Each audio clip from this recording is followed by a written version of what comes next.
प्यारे मित्रों, स्वागत है आप सभी का आज से शुरू हो रही एक अनोखी सीरीज महाभारत के मोती। महाभारत घर घर तक, मन मन तक पहुँचे, ऐसा सदैव परम पूज्य स्वामी गोविंद देव गिरी जी महाराज अर्थात हमारे गुरुदेव इनके मुख से सुनती आई हूँ। एक दिन ऐसे ही बैठे बैठे मन में विचार आया कि क्यों न एक वीडियो सीरीज बना दूं, जिससे बालकों को महाभारत के दृश्य और उनसे हमें क्या सीख लेनी चाहिए यह हम समझेंगे, जानेंगे। विचार आया और कुछ ही दिनों में यह सब लगभग एक महीने से ज्यादा प्रतिदिन एक कहानी ऐसे रूप में प्रस्तुत कर रही हूँ। तो चलिए शुरू करते हैं आज का वीडियो। आज के वीडियो में जानेंगे महाभारत क्या है, किसने लिखी है, कब लिखी है और किसने रची है, और भी बहुत कुछ। तो एक लाइक तो बनता है ना।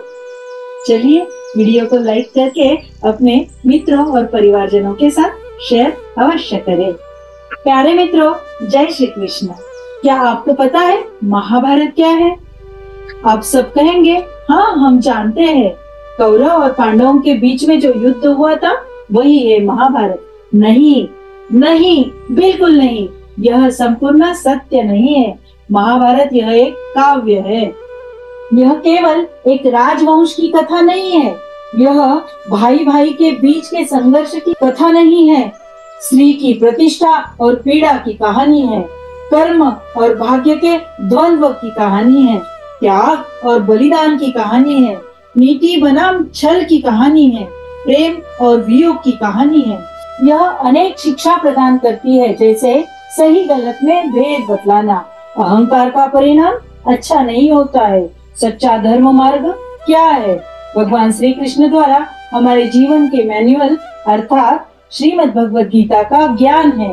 और तो और प्यारे बच्चों, यह केवल राजा महाराजाओं के जीवन की कहानी नहीं है, राजा राजाओं में हुए युद्ध की कहानी नहीं है, तो हमारे अंदर के अच्छे और बुरे विचारों का मतभेद है और जीवन में सही गलत की राह दिखलाने वाला यह ग्रंथ है। ये कथाएं मानव जीवन का दर्पण ही है।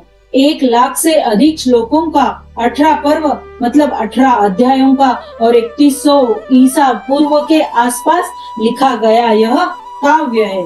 धार्मिक, पौराणिक, ऐतिहासिक, दार्शनिक सारे ही दृष्टि से यह अत्यंत बड़ा महत्वपूर्ण है। इसे ग्रंथ संहिता नाम से भी जाना जाता है। भारतीय संस्कृति को प्रत्यक्ष रूप में दर्शाने वाला यह ग्रंथ है। कथाओं की सरिता है यह ग्रंथ। व्यवस्थापन सिखलाता है, जिसे हम आज की भाषा में लाइफ मैनेजमेंट कहते हैं। 4 पुरुषार्थ, 4 आश्रम, 4 वर्ण और साथ ही साथ 4 साधना मार्ग, इन 16 स्तंभों पर अर्थात पिलर्स पर हमारी भारतीय संस्कृति खड़ी है। इसीलिए इसे यदि हम 5वां वेद कहे तो अतिशयोक्ति बिल्कुल नहीं होगी। Relationship, self help, self esteem, self respect, self importance और लीडरशिप, इनके अनेक उदाहरण इसमें पाए जाते हैं। किंतु एक समस्या है, यह ग्रंथ अत्यंत बड़ा है, इसीलिए इसे जानने के लिए डेयरिंग की आवश्यकता होती है और यह डेयरिंग हम में नहीं है। यही विचार मेरे मन में सॉल्यूशन लेकर आया कि बालकों के लिए महाभारत के मोती, कितनी सुंदर संकल्पना, और इसके अंतर्गत संपूर्ण महाभारत की मुख्य और आवश्यक घटनाएं आपको उसकी सीख के साथ इन वीडियो सीरीज के माध्यम से मैं आप तक पहुंचाने की कोशिश कर रही हूँ। अब आपके मन में विचार आ रहा होगा कि भला किसने की होगी इसकी रचना? तो सुनिए, यह रचना महर्षि वेदव्यास जी ने की है, जिनकी पूजा हम गुरु पूर्णिमा के दिन करते हैं।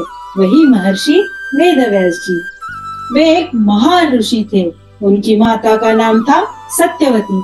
सत्यवती यह पांडवों की पड़दादी थी और उनके पिता थे ऋषि पराशर।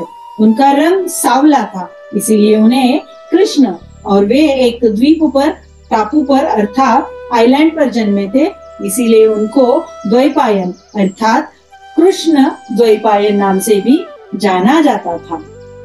उन्होंने जब इस काव्य की रचना अपने मन में कर ली तो अब प्रश्न ये आया कि अब इसे कौन लिखेगा। वे ब्रह्मा जी के पास गए।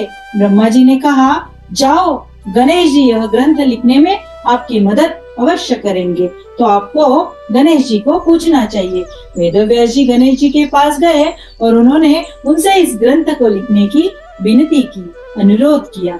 गणेश जी ने लिखने की अनुमति तो दे दी, किंतु एक शर्त रखी, आप जब तक बोलते रहेंगे मैं लिखता रहूंगा, आप रुक गए तो मैं भी रुक जाऊंगा। वेदव्यास जी बड़े चतुर थे। उन्होंने कहा, ठीक है, परंतु मेरी भी एक शर्त है। गणेश जी, आप बिना अर्थ के जाने नहीं लिखोगे। दोनों की सहमति हो गई। बस इसी तरह दिव्य युगल बन गया। महर्षि बोलते गए और गणेश जी लिखते गए। बन गया महाभारत का ग्रंथ। यहाँ महर्षि वेदव्यास जी ने महाभारत की शुरुआत सीधे कुरुवंश से नहीं की, तो सृष्टि के निर्माण से की। उन्होंने दिखाया कि एक बीज से जिस प्रकार वृक्ष पनपता है, वैसे ही सृष्टि का निर्माण भी हुआ है। उसके अंदर कर्मों की श्रृंखला, भावनाओं की लहरें, धर्म अधर्म की उलझने होती है। वेदव्यास जी ने हर चरित्र को मानवीय प्रवृत्तियों का प्रतीक बना दिया है। कथा कहाँ से शुरू होती है? तो जन्मेजय के एक प्रश्न से कि धर्म क्या है, मनुष्य दुख क्यों पाता है, भला क्या प्रेम, सत्य और भक्ति की जीत होती है कभी? हमें भी ऐसे प्रश्न उत्पन्न होते हैं ना? तो चलिए हम भी इन प्रश्नों के उत्तर इन कथाओं के माध्यम से आज से ही शुरू हो रही इस सीरीज में ढूंढेंगे और प्रतिदिन यह कथा ध्यान से सुनेंगे और यह प्रॉमिस हम खुद से करते हैं। चलिए तो शुरू करते हैं महाभारत की कथा। यह केवल महाभारत नहीं है, तो यह महान भारत की आत्मा है। ऐसा अगर मैं कहूँ तो अतिशयोक्ति नहीं होगी। हम और आप मिलके सुनेंगे सृष्टि के निर्माण की कहानी। शुभ रात्रि।